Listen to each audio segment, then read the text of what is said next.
Hi, my name's Steven Stilson, and today I'll be discussing the city of Youngstown and the issues directly related to the economic status. The city of Youngstown is struggling with many issues, a major one being the severe decline in the economy. This ongoing problem is directly related to other issues being discussed and has become a vicious circle, if you will. Before we dive into the current events, let's take a look at the history. Youngstown was founded in the late 1700s, and nearly a century later, steel mills began to open. During the time of the World Wars, the city's economy grew to be the 50th largest city in the nation. The unemployment rate during the Great Depression hit hard, and it was 3 times higher than the national average in the city alone. From World War II and into the following years with the mass production of the automobile, the economy grew once again. During the late 1980s into the 90s, the mills began to shut down, and this cost the city more than half of its population. From this point on, the economy would continue to drop while crime rate would be on the rise. There are several terms directly related to the economy, these terms being crime rate, education system, property value, and job growth. These terms, however, are not solely related to only those who live in Youngstown, but also the surrounding areas. The declination of the economic status has spread outward, but it appears there may be change coming. One major step that needs to be addressed is the city's water. It's filthy and the water needs a definite upgrade. An upgrade and expansion of the water plant will not only add jobs for their new wings, but will also add jobs within the city limits due to the construction and renovation of the plant. With the water plant on our minds, let's transition to other plants, such as manufacturing plants, receiving facilities, and so on. These alone are gold mines for employment. And the mass amount of work needed just to maintain the facilities are great. The solution is self-explanatory in the idea of job growth, and it's a positive step in the right direction. Positive change to the current status of the city is definitely possible, however, would be an extensive process.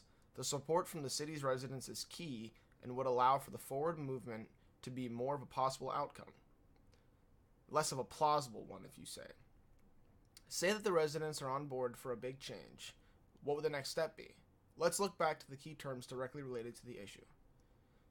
Job growth, being the most important first step, would alter the status of all other terms. With a major job growth throughout the area, the day-to-day visitor population would increase.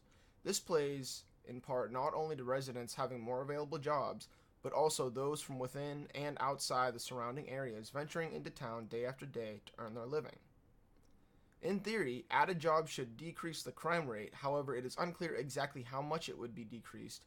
Essentially, it's all based upon when the majority of the crimes are committed as for the time of day, and if more are committed during work hours, a decline should be seen.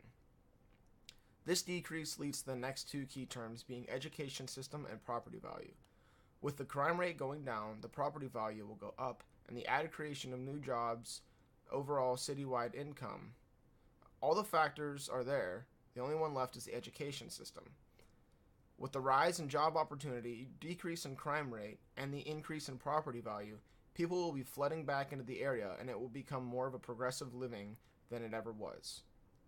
With this, there will be a great push from the community to improve the education system, especially young professionals looking to move into the city and raise a family. They will expect the education system to be top-notch. Now that we've discussed the key terms, let's dig a little deeper into the details. Picture a city with a fresh start, a newfound land with white picket fences, painted shutters, and glowing green front yards. Each window has freshly planted tulips, and a tire swing is hanging from the tree in the front yard. The neighbors are out walking their dogs, going for a jog, grilling out with their friends just outside the garage, and putting a fresh coat of wax on their brand new vehicle. The crime rate is virtually zero, the vacant homes will be demolished and replaced with new ones, and the population continues to grow as new developments are built.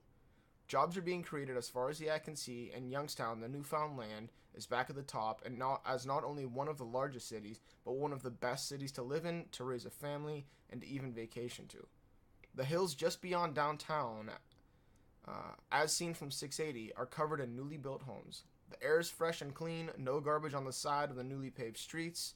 Homes are no longer becoming abandoned, but rather they're sold to the next family moving into town to experience the dream. Now back to reality with me, and let's take a trip downtown. The shopping mall located on the main drag of Federal is a main hangout spot for teens. So the expansion of that, with the addition of more in-style stores, would allow for the teens to have more options readily available in their free time. These new stores would add to the solution of job growth as well, as each store would have 2 to 3 employees on the clock at any given time depending on the size of the store. The teens could also work at the mall as a first job, or at least something close if they attend the university. As the teens begin to earn money, they will most likely spend some of it in the area, keeping the money local and increasing the average annual income. I'll go back to what I said before about how each solution will help the next in its own way, and with the introduction of one solution, the others will begin to fall into place. The most difficult part of the entire process will be the part of the politicians and how they're able to sell their ideas to start the process of the citywide turnaround. All voting citizens would have to see eye to eye and understand the obstacles that will be put in their paths. However, with a mass effort and dedication to the purpose, I personally feel that everything will work out in the end of the day, leaving everyone with a feeling of accomplishment and satisfaction. Thank you.